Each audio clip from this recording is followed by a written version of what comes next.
6 Juni 1901 saat fajar menyingsing di Surabaya. Sebuah letusan Gunung Kelut menandai lahirnya seorang bayi yang kelak akan mengguncang dunia kolonial. Namanya Koesno Sosrodihardjo. Dia yang kemudian dikenal sebagai Soekarno. Tumbuh di era di mana bangsanya dianggap kelas 2. Namun, di matanya tidak ada baja yang lebih kuat dari kehendak sebuah bangsa untuk merdeka. Ini adalah kisah tentang bagaimana seorang orator dari pelosok Jawa memimpin jutaan rakyat melawan imperium raksasa.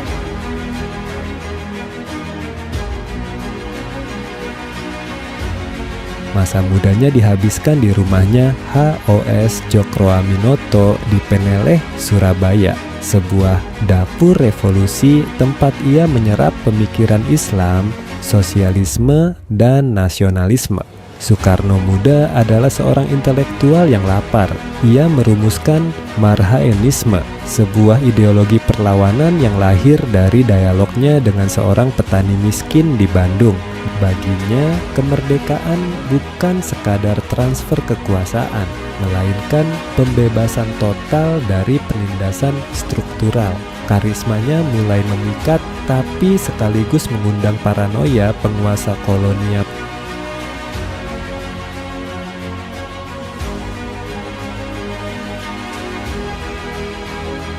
Pemerintah kolonial mengira bisa membungkamnya dengan tembok penjara Bancewi dan Sukamiskin.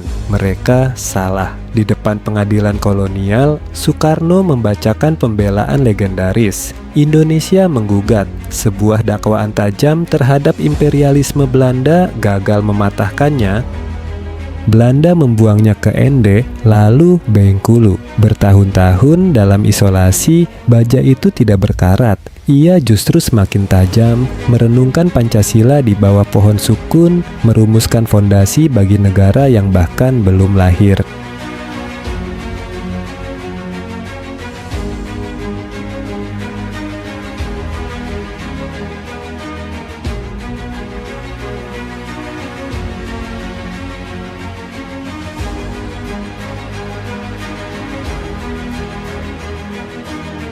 Soekarno mengambil langkah pragmatis berkolaborasi dengan Jepang untuk mempersiapkan kemerdekaan.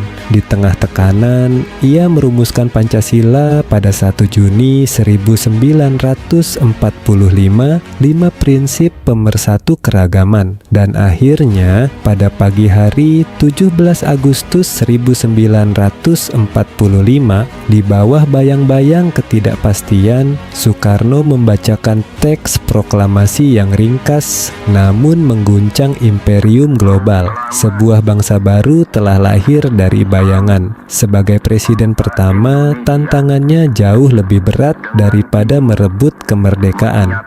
Ia adalah penyambung lidah rakyat, menyatukan ribuan pulau dengan narasi nasionalisme. Soekarno membangun simbol-simbol megah, Monas, Gelora Bung Karno, Wisma Nusantara, tanda bahwa Indonesia adalah bangsa besar. Namun, di panggung global Perang Dingin, Soekarno menolak memilih pihak. Ia memimpin konferensi Asia Afrika di Bandung, menyuarakan non-blok. Paranoia Barat meningkat. Di dalam negeri, kebijakan demokrasi terpimpinnya menciptakan kompleksitas kekuasaan politik yang rapuh, terjepit di antara militer, PKI, dan panggung ekonomi yang memburuk.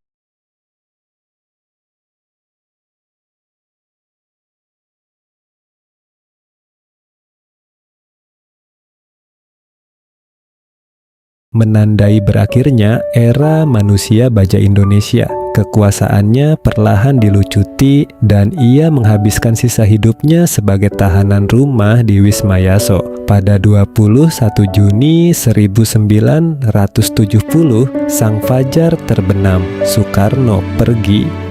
Namun, warisannya, Indonesia yang merdeka dan Pancasila tetap berdiri kokoh. Ia adalah bukti bahwa bahkan di tengah badai, kehendak untuk bebas tidak akan pernah bisa dipadamkan.